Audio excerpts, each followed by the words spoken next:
In discussing life after college, I can't tell you how many times I've heard, "Enjoy college while it lasts, the real world is coming next."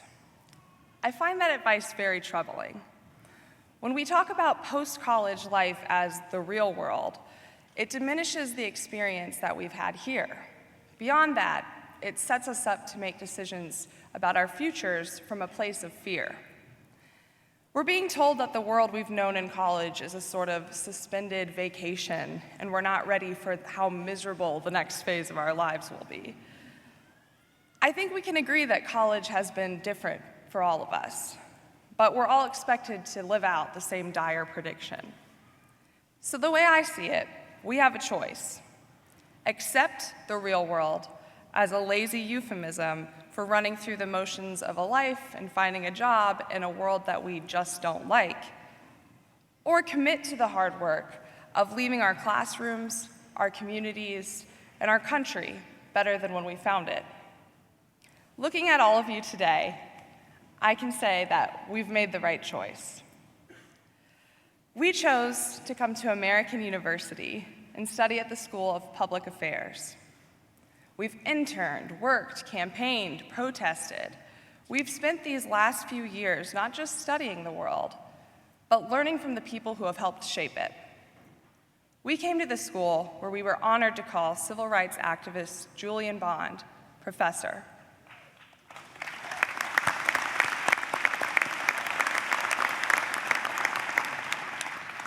Some of you were lucky enough to have taken his class. Unfortunately, he passed away a few weeks before fall classes began. Coming to DC from Memphis, I was excited, beyond excited, and intimidated to be taking his class. But the thing about people like Julian Bond is you didn't have to have him as a professor to know his impact. When I hear people talk about the real world, I have to think about how Julian Bond would have reacted to that graduation advice. When he was our age, Julian Bond faced an entirely different real world than the one we're supposed to fear today.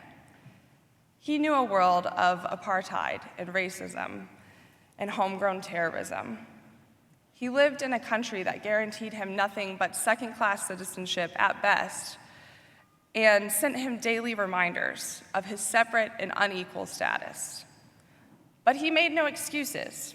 In fact, Julian Bond didn't make it to his graduation. He left Morehouse to help found the Student Nonviolent Coordinating Committee, better known as SNCC.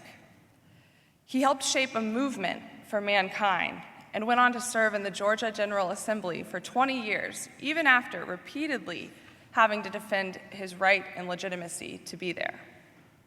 He became chairman of the NAACP, where he used his position to speak out in support of gay rights and women's rights.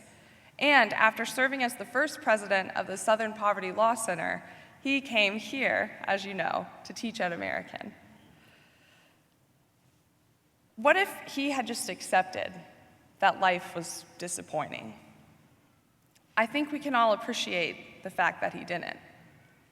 He summed up his advice for confronting the real world with history, hope, and heroes. Julian Bond helped write our history, gave us hope, and is forever a hero.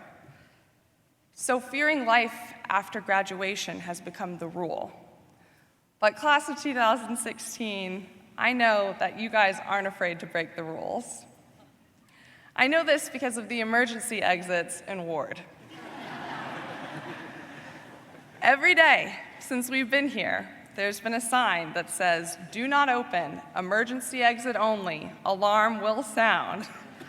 And almost every day, someone pushes that door open, all the while knowing the horrific noise that it's going to make, and with blatant disregard for something that's fairly minimal to ask of us. We're willing to make that exception all too easily. So why not decide to channel that energy into rewriting the rules that make us fear the real world in the first place? Let's reform our criminal justice system, work towards climate justice, eradicate poverty and homelessness. Yes, we've been told what to expect, but we also know that we have a choice. Accept an imperfect world or learn from our heroes and use our history to give people hope. When my dad dropped me off at AU for the first time, he could tell I was nervous, but he gave me some great advice that I want to share today. He gave me a hug and he said, "Everyone's in the same boat and they're scared too. So just go in there and be a friend." Well, it worked. Recognizing the humanity in others, that we're all in the same boat, has a way of disempowering fear.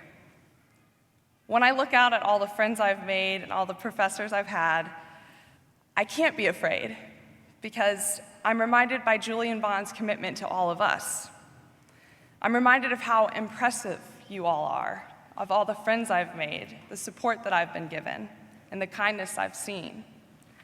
And I'm frustrated because I know that there are too many people in the world who haven't had the chance that we've had. But I'm determined to let those people know that we're in the same boat. Class of 2016, that's the real world. It always has been. And it's our turn to decide what it will be. So there's nothing scary about today. It's 90% figuring out dinner plans and 10% waiting for me to finish this speech. But I'll leave you with this thought. We're lucky to have been here, to have had a professor that has reminded us of what we can do when we go beyond what's expected. That someone who taught you about the real world in ways that transcend textbooks or rules and expectations. Let's take that generosity and humanity with us and invest it in the real world. Let's leave here today driven by hope and gratitude, not by fear. And let's leave here today with the ward alarms ringing in our ears, reminding us that the realest things in this world aren't the rules or the expectations. The realest thing in this world is our commitment to make it better. Thank you, and congratulations.